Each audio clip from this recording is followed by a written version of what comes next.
Well, good morning, everybody. Welcome to Gateway. If you're excited to be here, let me hear you this morning. Yeah. Welcome if you're watching online. We hope you guys will stand up and sing with us this morning. I count on one thing. The same God that never fails will not fail me now. You won't fail me now in the waiting. The same God who's never late is working all things out. You're working all things out. Yes, I will lift you high in the lowest valley. Yes, I will bless your name. Oh, yes, I will sing for joy when my heart is heavy. All my days. Oh, yes, I will.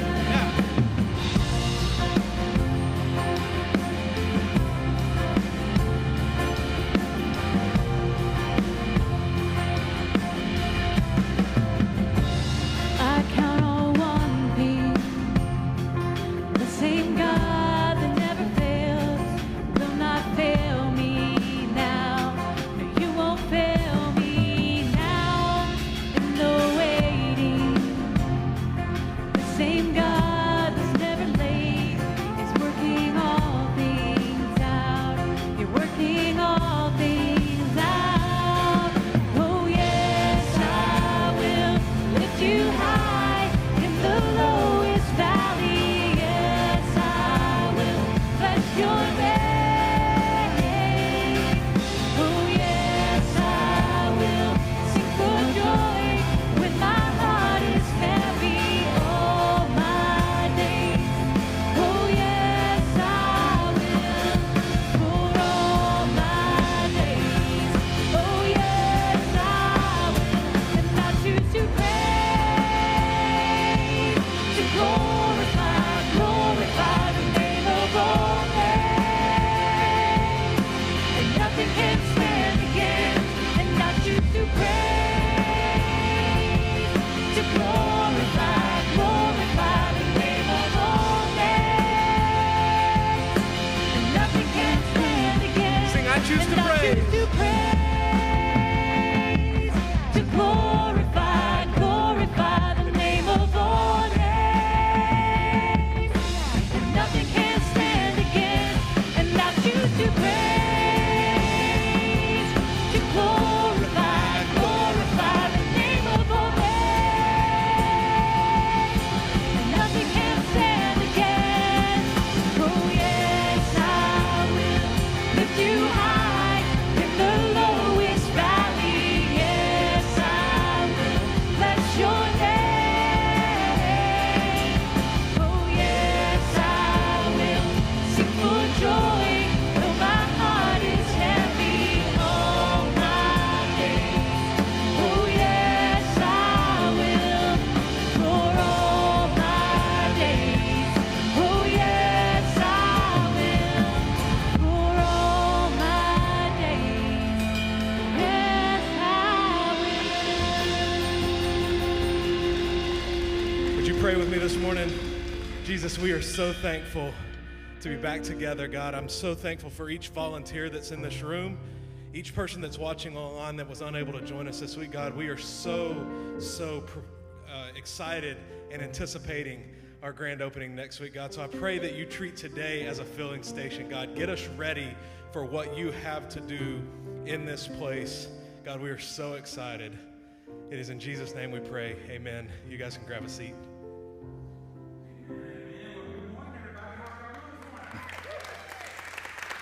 All right, that was pretty good, but we have some people online that need to know you're here and need to see how loud you guys are. So how are y'all doing this morning? There we go. That was better. Well, welcome everyone. Welcome to all of you guys watching online. We're excited about today to continue in this series, A Beautiful Way to Ruin Your Life. Now, today we're talking about parenting, which is my favorite thing, and we get to learn from a parenting expert, Sam Martin, right? A little funny story. A few weeks ago, maybe a month ago, I was at Sam's house, and my son was there playing, and we were just sitting at the table, and we were talking about kids listening, and I said, Jace is a sweet kid. He's a great kid, but he's a little hard-headed, a little independent, and sometimes he doesn't listen, and he's like, oh, my kids listen great. Watch this. And Olive's his daughter, she was literally taking a bite of her food, and he was like, hey, brush your teeth.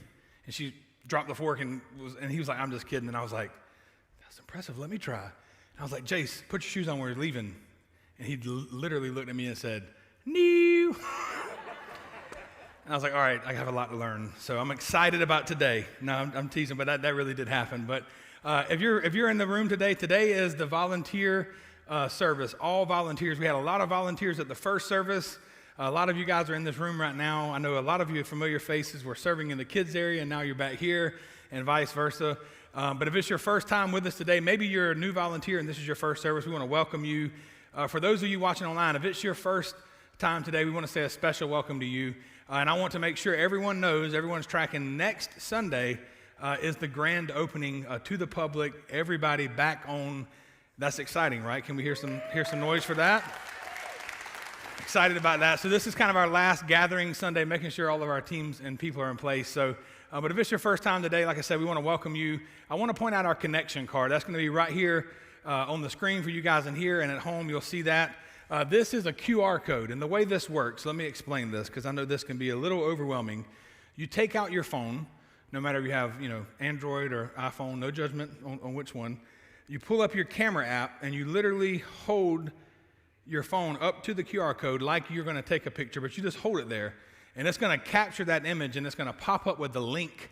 That link will take you to the website, and on the website you can do things like let us know you're here, put in prayer requests, fill out a card for the first time, support the ministries of Gateway, which we'll talk about later. But that's just all the things you can do right there. So we're excited about that. In this, touchless society, this is a really convenient way for you guys to jump in. Also, I want to talk today. We have the volunteers in here, but if you've never been to a new volunteer orientation, now maybe you're in here, you're volunteering, and right before COVID, you wanted to go, you just didn't make it.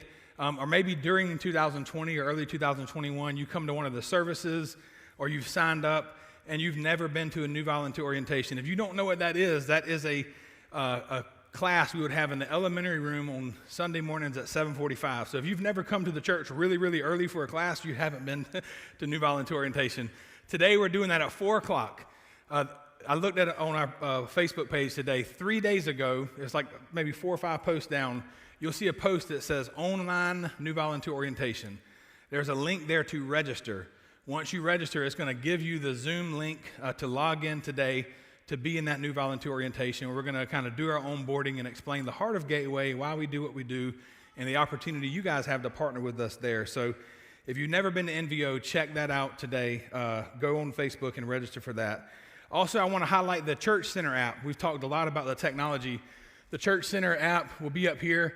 This is how we're going to do check-in for the kids area. So you have the opportunity to download the Church Center app if you never have, and you can choose Gateway as your church. And at the bottom, there's going to be a check-in tab. That will allow you to check your family and your kids in. All 14 of them, you can have them checked in before you get here. So when you walk into church, you see that little code over there on the phone. You'll kind of hold your phone up and go bleep, and it will check your kids in, print your stickers off. You don't have to do anything. It's super easy. So download the app, have your kids checked in. You can do it at home. You can do it in the parking lot. But just when you're walking in, you're going to have them checked in. It will print off, send them right where they need to be. It's going to make it a really smooth process. So we're excited about that as well. So make sure you guys have the app. But like I said, I'm excited about today, excited about this series, excited to hear the message. Before we do that, we're going to do some greeting. Whatever, elbow pumps, space high fives, waves, whatever you guys are comfortable with. You guys jump up, greet at home, greet your family. If you haven't talked to them yet, tell them hello. Walk out the door, scream hello to your neighbors, whatever you need to do. We're going to get this service, keep rolling.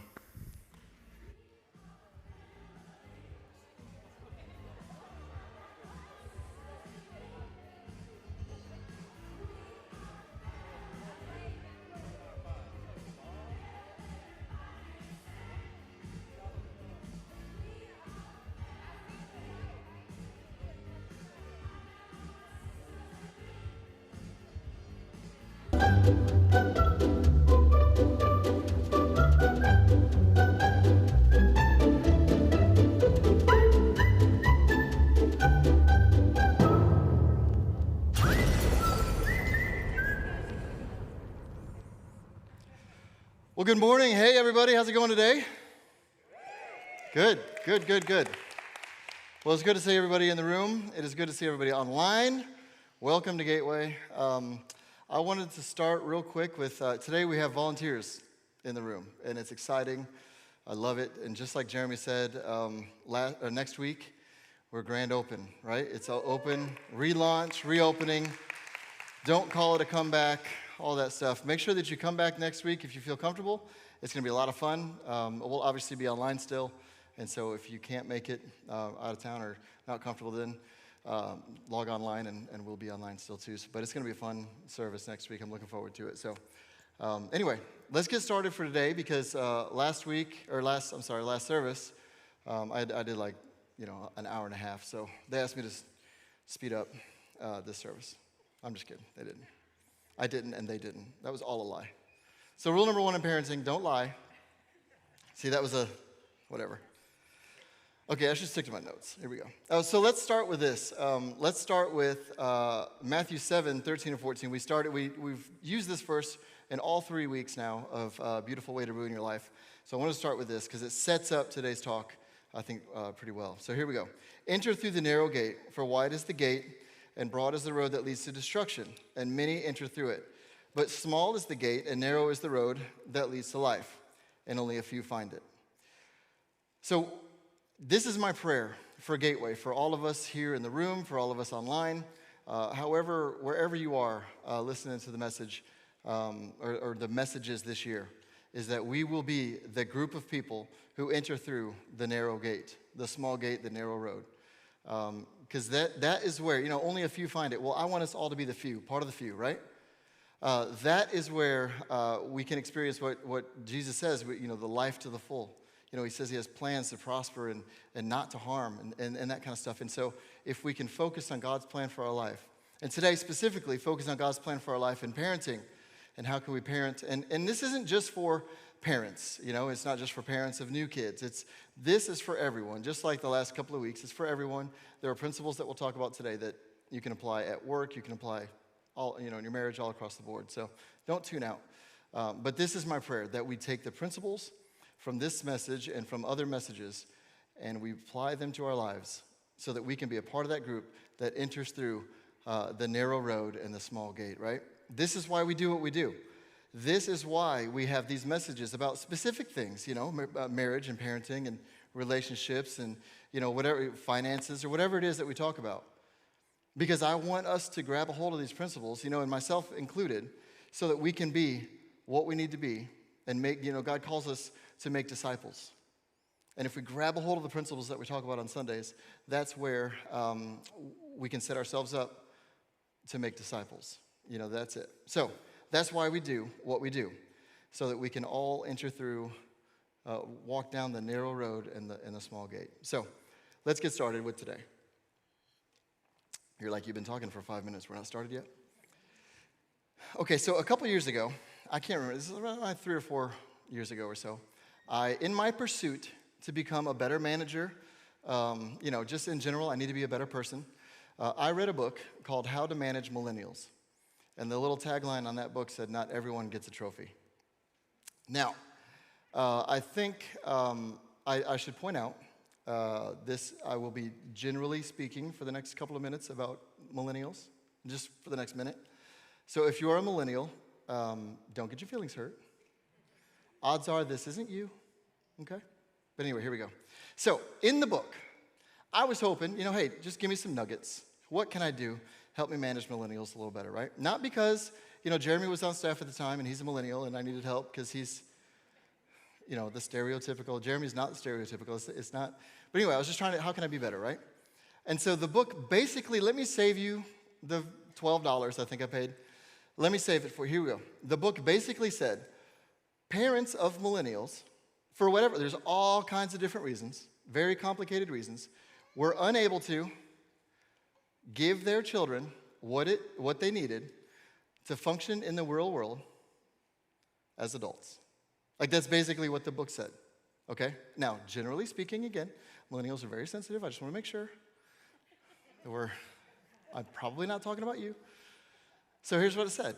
Parents were unable to, like I said, a lot of different reasons, give their kids what was needed to function in the real world. And then it said, okay, so now managers, good luck. That's basically what the book said. And I was like, okay, that wasn't helpful, but I'll do what I can. So that's how to manage millennials. So this is why we do what we do, not because of millennials, but because we want to set our kids up for success, right? That's, as parents, as people, we want to make sure that our children are set up for success. We're raising adults. We're raising people who will eventually go into the real world and have jobs, and they need to know things like if you just show up, you don't get a trophy, right? You have to actually work hard, keep a job, show up every day, that kind of stuff, right? So there are principles that we need to instill in our kids, and we're going to talk about a few of those things. But before we do, there is these little cards. I have a bunch of them here, but these little cards are back in the kids area. If you have a younger child or thinking about having children, grab these. If we run out, we'll get more next week, but grab these cards, the ones that pertain to you, because they're really, really cool. Let me show you something here. So, new baby, right here. This tells me that I have, when you have a baby, 936 weeks until graduation. 936 weeks, right? So here I have, there's 936 marbles in this little thing right here, right? So remember that number, 936. A baby arrives in the world. They don't know the language. They have very little control over their body. Listen, we had a meeting at our house yesterday, and there was a baby there, and now there's poop all over my house. I'm just saying, like, very little control, yes. Also, the parents have very little control. Anyway, okay. But they are quickly forming first impressions about themselves and the world. Okay, so a baby. Your role as parents are to embrace their physical needs, right? This one's easy. Babies. They cry, feed them. I don't know. That's about as far as I go. Luckily, I had Katie to do all the important stuff.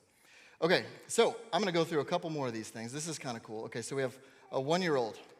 1-year-old, this phase where nobody's on time, everything's a mess, and an eager toddler will insist, right? You've experienced this. I thought that I'd be able to negotiate, to reason, hey, this is why, and it just doesn't work. So here we go. 1-year-old, everything they want to do requires a new skill, right? From taking the first step to pulling off their socks. How many of us had looked at your kids, stop pulling your socks off, right? Because they also don't help you dress them, right? Drinking in a sippy cup, but they're discovering their potential. And so understanding that, this is why these cards are so cool, because it reminds us, we know these things, but it reminds us, okay, I need to focus on this at this age with my child. And so your role is to embrace their physical needs again. But their physical needs are changing. So you have physical needs as a baby, then now a 1-year-old. So let's go to a 3-year-old. A 3-year-old, phase where anything can be imagined, right? Anything can be imagined.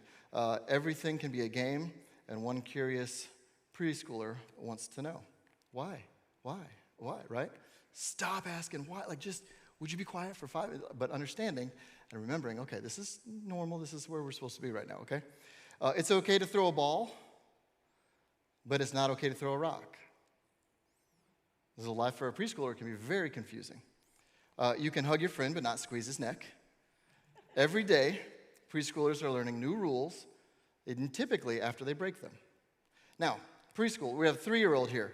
We started with how many weeks? 936 weeks. We're at 3 years old. We're down to 780 weeks. 780 weeks with our children when they turn 3, before they graduate. This is why it is so important to jump on these things and know where we are and focus. And we're going to go through the specifics in a minute. First grade, I have a first grader. Many first graders' schedules begin to pick up the pace, right? This year may be filled with bus rides, recreational sports. Olive started ballet, and that's awesome. She's so good at it. I feel like it's really worth the money we pay. Anyway, recreational sports or after-school programs. But with the opportunities to try new things, with all opportunities to try new things, don't miss the thing that they need most. So your role is to engage their interest as a parent. Engage their interest. So understanding this kind of stuff, and let's jump to 5th grade. 5th grade, we now started with 936 weeks. We have 416 weeks at 5th grade. 416 weeks. Okay, 5th graders are influenced by others. They can understand different points of view, empathize with others, negotiate like a champ, right? Listen, I have a 3rd grader, and last night, the process that he went through to try to have a sleepover with his friend's house, at his friend's house, he can negotiate like a champ. He ended up going to bed early. So that means one thing: their influences are changing. Every 5th grader needs positive experience with parents, mentors, peers as they navigate the preteen years. So your role is still to engage in their interests. We have 416 weeks left, and now we know how important it is. And so their interests and things are changing, but we're still to engage and keep them engaged. And we'll talk a little bit more about how to do that, keep ourselves engaged with them. So here we go. Let's go through just an outline, basically, of 3 main stages of life. There's obviously, you can break this down and get real in the details, but for this morning, this is what we're going to do. The first one is this. Starts with 2 and 3-year-olds and goes into early elementary, okay? And this is where, as parents, we are the steering wheel, right? You're in your car, you have the steering wheel, you are telling the car which way to go. You're not asking a 2-year-old, do you think it's okay to touch the stove? Right? No, you are taking them and steering them away from the stove and telling them that's hot. So we are the steering wheel at the early stages of their life, in 2 and 3 up into the early elementary lives. If our kids are really going to understand who they are and what their purpose is and what their worth is, as parents, we have to start with this foundation. And part of that is cause and effect. So if you do this, this is the result. Good and bad. If you do this, here's an allowance, or here's some freedom, here's this toy, here's whatever it is, right? It's not bribery, it is cause and effect. And this is stuff that we have to learn as adults, that we live into every day. If we go to work, we get a paycheck. If we don't go to work, we don't get a paycheck anymore, right? If I do a really good job, I might get a raise. Right? This is cause and effect. It's real world. And we're setting this foundation for our children, starting with early elementary years, 2s, 3s up to early elementary years. So we are the convictions. We are the principles for our kids during this stage. We're not asking our early elementary and 2 and 3-year-old kids, what do you think about this kind of stuff? You know, with our little daughters, this is how you sit. This is how you act. Don't talk to strangers. There was a car. Okay, so our kids, it is beat into them. I don't care who it is. You don't go talk to somebody that you don't know. And you never, unless we've told you to do it, get into somebody's car. I don't care if you know them or not. Right? I mean, this is what you do with children. You don't let them make up their mind on that type of stuff. 2 days ago, there was a car that pulled up in our driveway. And cars just don't pull up in our driveway. We kind of live out in the middle of nowhere a little bit. But car pulled up in our driveway, and Finn just bolted out the door. Let me go. Surely somebody wants to play with me or something, right? I was like, okay, clearly we have missed this one. I mean, it's in our driveway. Seems like a safe place, right? It was a pizza delivery person that was lost. And so I had to have a talk with Finn. I said, Finn, I don't care where it is, what's going on. You do not walk up to a car that you don't know who it is unless I've told you to do it, right? And so we had to reiterate, but this is the thing. We steer our children. We don't allow them to make up their minds because at this point, they can't. Now, our kids in the pre-K and then early elementary years, this is where we need to put responsibility on our children. They need responsibility. Okay, so without responsibility, this is why it's so necessary for development, because it develops self-esteem, it develops their sense of security, it shows them this is how the real world works. Okay, so if you do this, again, cause and effect during this time. If you do this, here's the results. My kids have chores that they do, right? Finn, one of his things is taking out the trash. So we have trash cans in the bathrooms and laundry room and, different places throughout the house. He takes out the trash. On Tuesday night is trash day because Wednesday morning, before I get up, they come and take the trash. So if I forget, it's too late, right? And I forget a lot, and I use my neighbor's trash can. But Tuesday, we go collect up all the trash, put it into the bigger trash can, take the bigger trash can out. The bigger trash can's taken out several times during the week because it fills up all the time, right? Because all of my neighbor kids like to come and eat all of our lunch food. I'm just kidding. My neighbor kids are my nieces and nephews.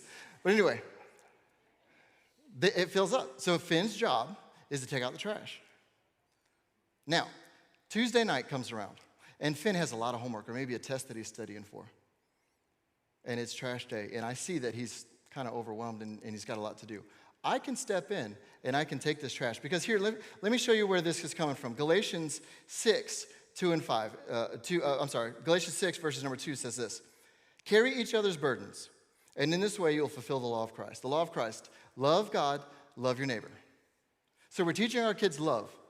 Like I said, Finn has a lot of homework or tests or whatever, something's going on, not just because he's got a show that he wants to watch or something like that, but I can see that, okay, he's a little overwhelmed here. And I can help him, I can step in and I can help him with this. So I will, on occasion, take out the trash on a Tuesday evening and make sure that it gets down to the street for the garbage man. Right? But if I don't require him to do it, if I just take it because it's easier, right, I can just do it. This is where we miss, and our kids are missing the responsibility and the self-esteem from accomplishing things and being able to be a part of our family and the systems in our family. We're missing so much if we miss this. It's so important. Olive, one of her jobs, keeping her room clean, right? This is both of them, but I had a conversation with Olive last night. We had some kids over to our house this weekend, and when I walked up last night to put her in bed, her room, I had to literally slide everything over so I could walk to her bed. And there was kids over all day. I get it. That's just kind of how kids are. That happens, right? But I said to her, okay, tomorrow you have to clean your room. And it's a lot. I think everything she owns is on the floor. They played every single game they could think of. Everything's on the floor. It's a lot. And she said, will you help me? Absolutely. One, because she's my little girl and she can get anything she wants if she asks me. But two, I know that she won't be able to do this. Yes, it's her responsibility to keep her room clean, and I'm going to ask her, hey, where does this go? Where does this go? That kind of stuff, right? She's going to run the deal, but it's her responsibility. But I will step in, and just like what this says, carry each other's burdens. That is a shipping term. So back when this was written, this was something that was understood. It's a shipping term. So a ship would be overloaded, and another ship would have to come alongside of it. They would have to offload onto another ship. And that ship they would both then carry the cargo where they wanted to go. Because if they didn't, it was dangerous and this was overloaded, could sink or whatever. So they understood, okay, so we need to help when necessary, carry each other's burdens. And then it says this in verse number 5, each one should carry their own load. Each one should carry their own load. So if we don't have responsibility, chores, whatever, for our kids, and I'm spending a lot of time on this because this is the foundation, this is so important. If we don't require our kids to do things, be part of the system and work, cause and effect, all that stuff, then we're missing a huge part of the development for those years. Now, I was taking the trash out. This is, 3 or 4 months ago now. It just had gotten full. Finn was out playing one day, and I took the trash out. And I was walking towards the bigger garbage can outside. And I hear, he was over at the neighbor's house, and he was just playing whatever. And I hear, thanks, Dad. And I was like, oh, man. That's the only time he's ever done it. I take the trash out, pretty regularly.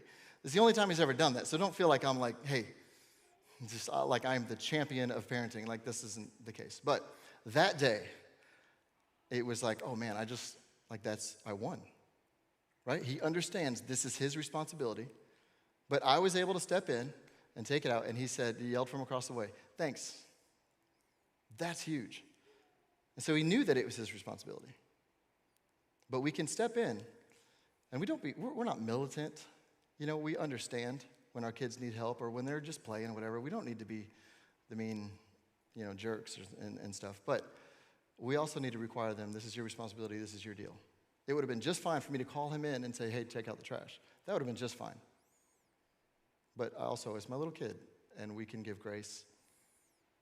Because clearly, in that very specific lane, I was doing a good job. Now, we can talk about all the other ones later.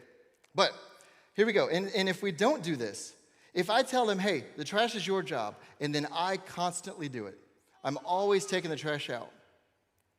What we're actually saying, what is communicated to the little brains is this: I'm not good enough to do the trash. I can't handle it. So my dad does it. He told me it was my job, but he keeps doing it. So apparently I'm not. This is why, without requiring our children to have responsibility and follow through, the self-esteem just gets trampled.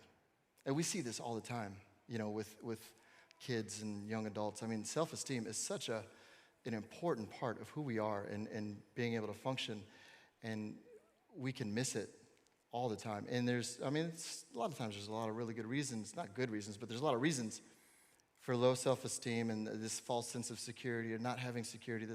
We live in a lost and broken world. And so there are a lot of reasons for it, but if we can do what we need to do, we're better positioned to set up for success our children. That's it. That's all you need to know about little kids, right? Did I cover it all? So there we go. Let's see. Late elementary and middle school. Late elementary and middle school, and then into high school. Okay, so it's a big chunk right here. But this is where, we're the steering wheel for our young children. We're the steering wheel, right? We are the convictions, the principles. We're telling them what to do, explaining this is how life works, that kind of stuff. And then late elementary, middle school, and high school, we are the cones or the guardrails, right? We are there to protect them from going off the road, but we are not steering anymore. We're not steering anymore. If we are those parents who are like, this is what you're going to do, that's it, don't ask any questions, and I'm not going to explain, it's because I'd said so. Sometimes I need to say, hey, because I said so, because I don't have time, but I'll go back and explain, as much as I can later. But if that's what we're doing, if we're making the decisions for them still, we're still setting them up for failure. Because what happens is, if that's your parenting, if you are, this is what you're going to do, this is what you're going to do, this is what you're going to do it, then when they have some freedom, they're going to go figure out who they are. And they're going to go figure out what they want to do. They're going to go figure it out. And I've seen that turn out poorly way too often. But this is where we guard them and we guide them. And we protect the foundation that we've set up for our kids. And as we help our kids at this stage of life find their place in the community. Because just like the 5th grade thing that we read here, this is where they have other influence. Finn is now spending the night at people's houses, right? He's playing with his friends at school, and he's learning things. He sang a song to me the other day. He rapped a song to me the other day. I won't say what it was, but it was by Sir Mix-a-Lot. And what do? Do you laugh? And he knew a lot of the words. Because I asked him, I said, where'd you learn that? He said, at school. There's a kid who knew that whole song and sings it all the time, I guess. And my son learned the words and thought it was really funny. And I had to go ahead and talk to his mom. Anyway, but there's going to be outside influences, and they need to be able to come and ask me questions, or us, parents questions. They have to be able, did you just tell him what it was?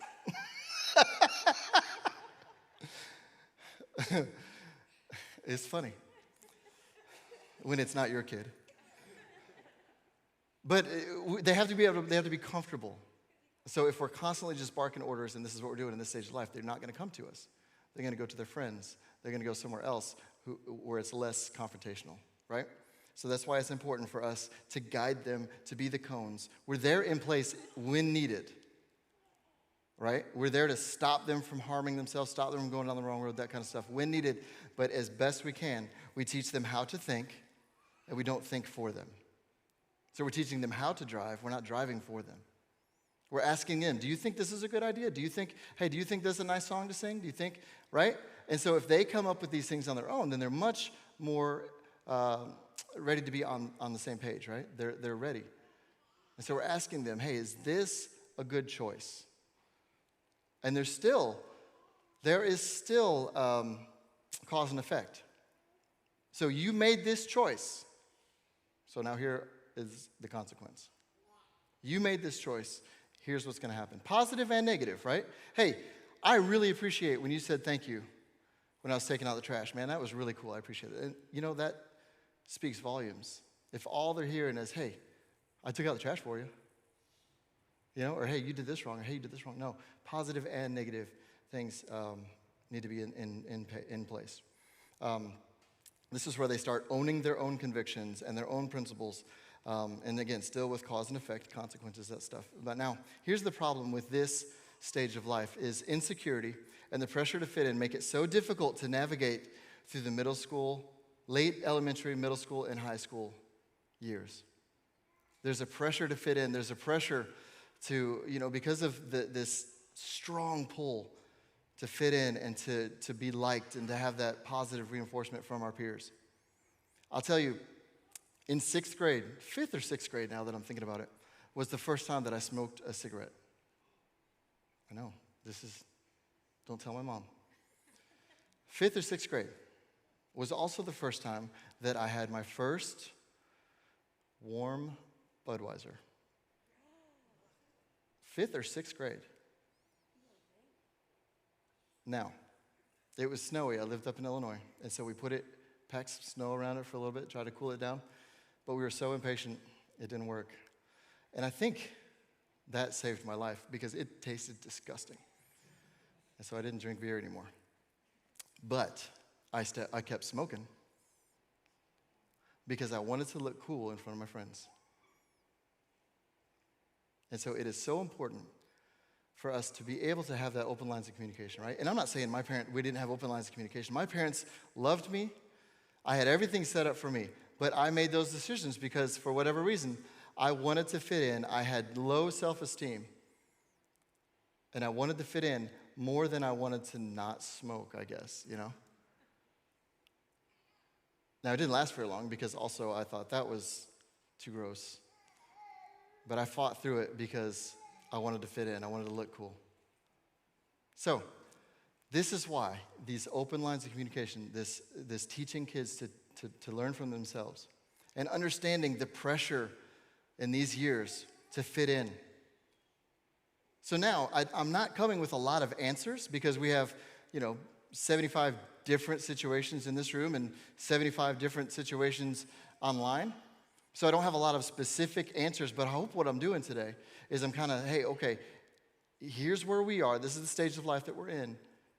Okay, now I need to go figure out maybe I'm missing some stuff, maybe I'm not, maybe I'm doing a great job, but I need to go figure it out and make sure that we're parenting our children the way that they need to be parented for the stage of life that they're in. That is so important. Now, college and early adulthood. As parents, we are the GPS, right? So we're the steering wheel for the young children. We are the cones and the guardrails for the middle-aged kids.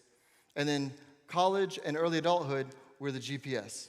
So I will open up the app on my phone before I'm going somewhere I don't know how to get there, and I'll put in the address, and it'll tell me how to get there, right? If I need direction, I will initiate that conversation. When my dad moved from Illinois to the Atlanta area, he was about 40 years old, okay? He just retired a few years ago. And so this came up in a conversation. He had moved his 401k from this to this. I don't know how all that works, but he knew specifically how much he had in his 401k at 40 years old, right? And so I was like, oh, I'm 42. Hey, he just retired, and they are doing okay, right? He had put in money in his 401k his whole career, retired, and he's, they're good. He's not having to scrape and find, and he could actually retire and stop working. I was like, man, I would love for that to be my life when I retire. Not to have to keep working and, maybe if I choose to, great. But if I don't want to, I'd rather not. So I called my dad. Hey, GPS, how much should I have right now? Right? I'm 40 years old. How do I compare with where you were when you were 40? Because it worked out okay for you. Is it going to work out okay for me? No, it's not. I'm going to need to come live with some of you guys when I turn 65. So just get ready. But it was a great thing that I could call, I could have that conversation, and I could say, okay? Am I okay? Am I on the right path? Or do I need to adjust a little bit, right? This is what it is in this stage of life. We can't steer anymore. They're away from the home, so we can't even be the cones and the guardrails anymore. But we can have a conversation. And here's where, so me, I'm 42. I know I look 25, but I'm 42. And I still need this GPS. Now, some of us here, we don't have, either we don't have our parents, or we don't have a good relationship with our parents, or this is what we need to be for our kids, but we also need to identify. We did a message a few months ago, and we talked about how important it was to have our tribe, right? How important it takes a village, right? So we talked about how important it was to have people around us. And that's who we are as Gateway. Today the volunteers are here in the room. This is our tribe, right? This is the group of people that we can count on with our parents, because we're serving with them all the time. We're together a lot. And so this is part of our tribe, right? And so if we don't have that, we're missing a huge piece of development for ourselves. And we need to teach our kids to look for this as well. Which route am I supposed to take? How long till I get there? I still call my parents. Hey, what do you think about this decision? It's the GPS. That's why it's so important. Now, kids are a beautiful way to ruin your life, right? This is what we're talking about today and in this series. This is the best, worst, most fulfilling, most difficult, most rewarding job we will ever have. Having children. Sometimes it's just the worst, most difficult, awfulest job we'll ever have, right? Sometimes we feel like that. But it is the best and worst all at the same time sometimes. And we can't do it ourselves. This is why the village is so important. So as we partner together, and we raise up the next generation, or we partner together and we correct the path that we're on, maybe with our parenting, with our kids who are maybe a little bit older, this is how we do it. And you may be sitting here and be like, listen, I stand at the front door and I greet. Like, I'm not really part of this tribe or this village, right? No, you are. I can't tell you how many times I can count kids that walk through the parking lot and run up and hug the greeters, right? Because you guys are investing in the children. Obviously, the people over there in Gateway Kids, that's a massive amount of investment, and the obvious investment. My kids are so excited to come back and to be able to hang out with Mr. Randy. Where's Mr. Randy at? There he is, back here. They love, because Randy will get down on the floor and he just lets the kids just climb all over him and punch him and kick him, and it's such a great experience. He's loving and investing in the children. And there's 200 other people over there doing the same exact thing. Maybe not letting the kids punch and kick them, but Randy loves it. And so they were so excited to come back. Because this is our tribe, this is our people, this is what we do. And so I'm so looking forward to this next year, and how when we walk down the narrow road together, enter through the small gate together, because it's going to take all of us together. This is our village. Now, we are investing in them in all of the different areas that we're at. It doesn't matter what you're doing, but we're all in this together. And kids are a beautiful way to ruin your life, right? But sometimes, we talk about this 3-year-old card here. It's okay to throw a ball, but not a rock. What we do sometimes, though, is we unintentionally, not because we don't love them, but we treat our children as an annoyance, right? And if we're not careful, things that they do when they're just natural, and this is the stage of life that they're in, can become something that we resent. Kids love suckers, right? I love suckers. All people love suckers, right? It's sticky, tastes fruity, It's good. We lick them. Have you guys ever had a kid find something sticky and lick it, and it's not a sucker? Maybe like on a window, or, and these younger children, this is a silly example, but we say, hey, stop it. And they're like, I'm just licking something sticky, right? Like we actually taught them to lick sticky, fruity, good tasting stuff, and then we yell at them. Or it's okay to jump on our couch, but not grandma's couch, or not these guys' house, this house that we're going to, and we yell at them. We have to be careful. And not because, we can be confusing to our kids, but if we begin to notice those kind of things. But here's the point. What we do is we lash out sometimes. We get tired because they're a beautiful way to ruin your life. Yes, and sometimes I'm just tired and I need a break and whatever. And we can lose our patience.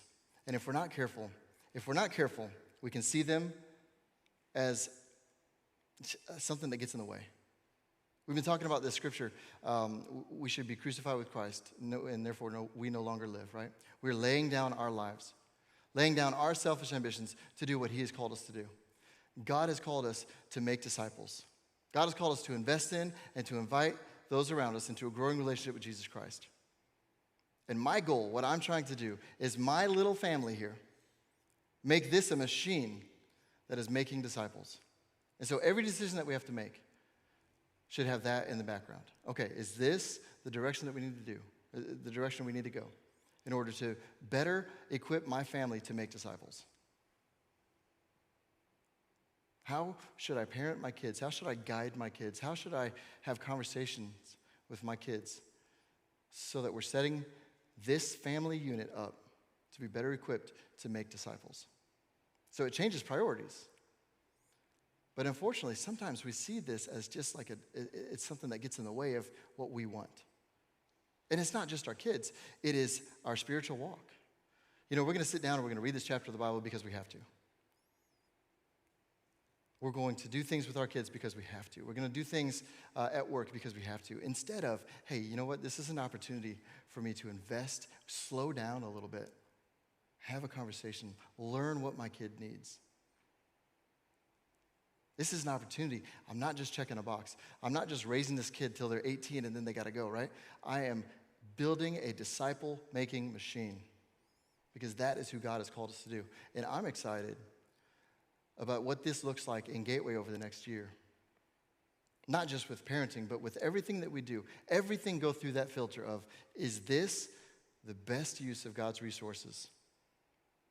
At the end of the service when we talk about giving, or we talk about finances maybe in a sermon series, or we are committed to use God's resources the best way possible so that we can reach the next generation. We can invest in the next person who needs to accept Christ or come back to Christ, or the next marriage that needs to be healed, the next whatever it is. This is why we do what we do, not just to check a box, not just to go through the motions, but because God has called us to so much more. And when we give our life away, when we ruin our lives in this beautiful way,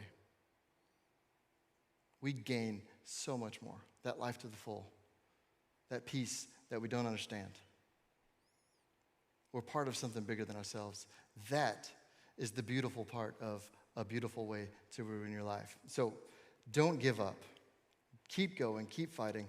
Galatians 6:9 says this: let us not become weary in doing good, for at the proper time we will reap the harvest if we do not give up. Man, it's difficult raising kids. It's exhausting. But man, if we keep going, if we do it, if we don't give up, we're going to screw up. I mean, holy moly, I'm the worst. We're going to screw it up. But when we do, we apologize and we keep going. That is what God is calling us to do. Not to be perfect, but that is what God is calling us to do. Let's pray. God, I thank you for today and for what you're teaching me and us. And God, I pray that we can take this now and figure out where we are as parents, what stage of life, where did we miss things, where do we need to pick back up, what do we need to do from here? And as we figure that out, God, I pray that you'll help us to pick it up, to keep going, and to not stop. Because you have called us to so much more. You have called us to make disciples, to invest in and to invite people into a growing relationship with Jesus Christ. And that's what we want to do in every aspect of our lives. Relationships, all across the board. Thank you, God, for who you are, for saving us, and for making it possible for us to have this life. We get to do this. In your name I pray. Amen. Amen. Guys, I don't know about you guys, but just in this series, this relationship series, and especially parenting, it really, struck a chord with me this morning when Sam was talking about a lot of times we look at it as just this job we have to do, and kind of it gets in the way of the thing we want to do. It's kind of we feel like we're sacrificing to do this thing, but really that's just a bigger picture of what it means to lay your life down for Christ.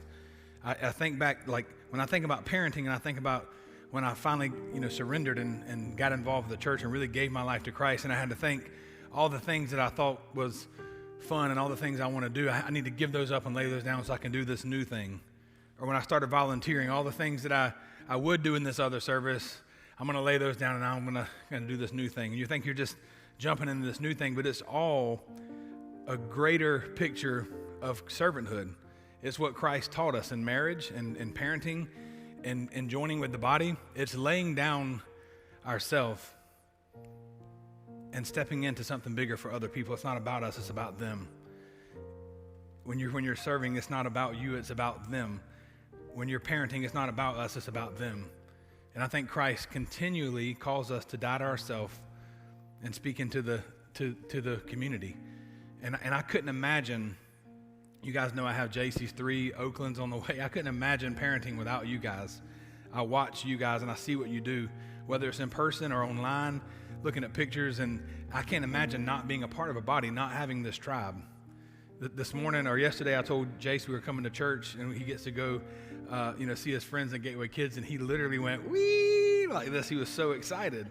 And just to know that we have the support of you guys and that we all have each other, and we're in this together, and we're continually trying to be a better person for others, which makes us a better person. So I just love that. I love this series. I love how it, like Sam said, if you're not a parent, you can get something out of it. Think about this parenting message as a bigger picture of what we're called to do as a body, as a believer. It's all about laying down our life for others. So I'm excited to just keep growing with you guys. And like I talked about the kids, we talked a lot about kids today, but just this opportunity, this place we have, a lot of the kids volunteers in here, students volunteers, you guys being in the room today, just having this place to be a blessing to others. It's all possible because we've joined together. We've become a part of a local church, a local body, something bigger than ourselves. And right now we have the opportunity to continue that. We have the opportunity to give and to support the ministries. Whether you're in the room or at home, you'll see the connection card here, the QR code we talked about earlier. You can scan that and you can give through there. There's also some boxes on your way out where you can drop offering in. But we continue to just get to be a part of something bigger and to join our efforts. And I love that Gateway just continues to look for ways to do this wisely, and we continue to seek that out. So right now we're going to continue to pray for that with you guys. We're going to pray that God continues to show us what it is he wants done. So right now we're going to pray for the offering, and then we're going to worship one more song. God, I'm thankful for this place. I'm thankful for the people in this room. I'm thankful for the people at home watching online, or maybe they're on vacation, wherever they're at. I'm just thankful that we get to come together. God, we can go out and do great things in the community, and we can serve and we can give. But when we come together and we get to have this tribe and we get to bounce ideas off each other and learn together in our small groups and on our volunteer teams and sitting in here on Sunday and having Gateway Kids over there and Gateway students on Wednesday night, this is a place where we can come and be built up as we're trying to continue to make disciples and make a difference, God. So I'm thankful for this team. I'm thankful for this body, this family, this tribe. And God, I pray that you continue to show us what our next steps are as we're giving our time, talents, and treasures. God, that you continue to just create those opportunities and multiply our efforts, God. Show us what it is that you want done in this community, in this nation, around the world, God. Use us to be the hands and feet for you. That's what we're here for. We have surrendered. We are here. We are open. Continue to mold us and to allow us to be a part of your kingdom.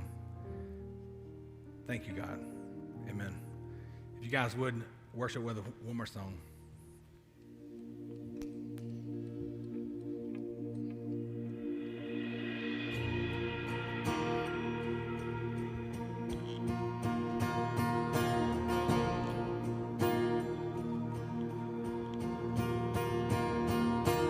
Rumors of the Son of Man, stories of the Savior, holiness with human hands, a treasure for the traitor. No ear had heard, no eye had seen. Image of the Father, until heaven came to live with me, a rescue like no other. Come on, just tell him he's worthy. You are worthy. Sing it out for you. You are worthy of your name. You are worthy. You are worthy of your name, my Jesus.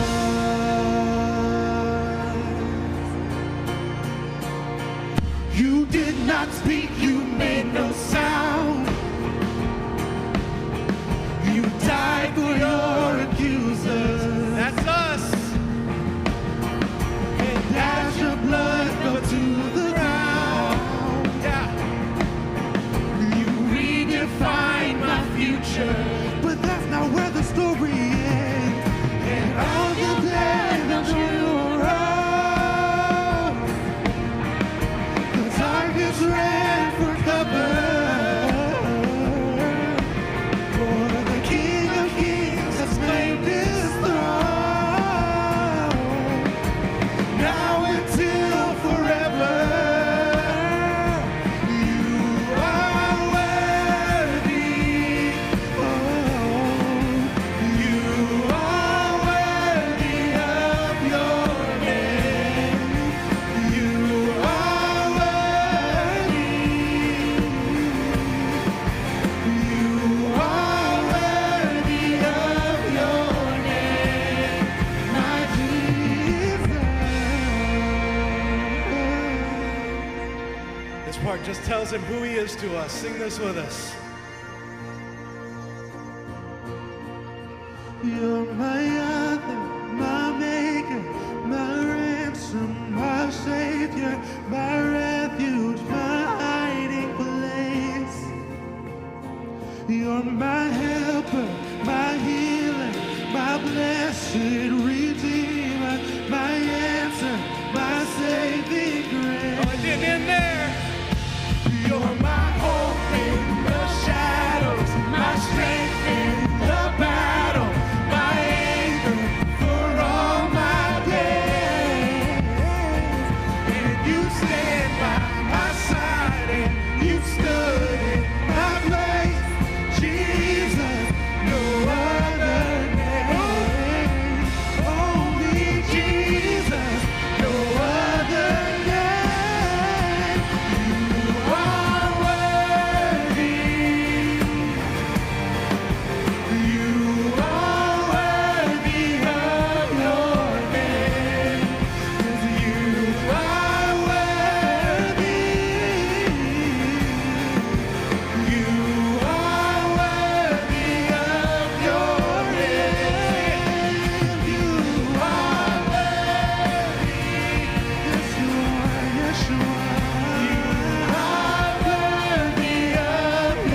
seat.